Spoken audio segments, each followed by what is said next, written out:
እርግጠኛው ነኝ የምነግራችሁ ከ5 ዓመት በኋላ ኢትዮጵያ ውስጥ በጣም ብዙ ወጣት ሚሊዮነሮች ይፈጠራሉ። አብዛኞቹ ማጠብቋቸው ምናልባትም ትልልቅ ቢዝነስ ላይ ያላያችኋቸው ሊሆኑ ይችላሉ።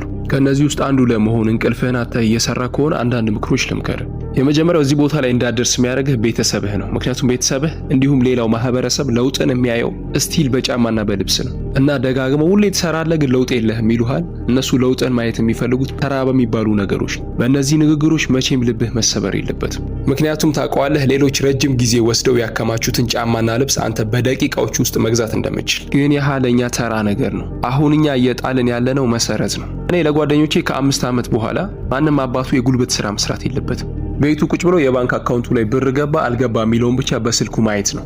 ያንን በድፍረት የምነግራቸው አሁን ላይ ትልቅ ቤዝ እየጣልን ስለሆነ ነው። እኛ ባንኖር ራሱ መስራት የሚችል ነገር እና ምልላችሁ ፈልጌ ነው ለውጥ የድግግሞሽ ውጤት ነው። ካንተ የሚጠበቀው ትክክለኛው ነገር መምረጥ ብቻ ነው። ጫማና ልብስ ለታይታ ነው። ያ ማለት ግን ራስህን ጣል ማለትም አይደለም። ክብርህንም ሳትል ልታይም ሳትል መንገድህን ቀጥል እና እርግጠኛው ነኝ ነው የምነግርህ የሆነ አመት ላይ ልዩነት መፈጠር ይጀምራል። የምትገኝበት ቦታ ራሱ ሳይቀር ማለት ነው። ይመችህ።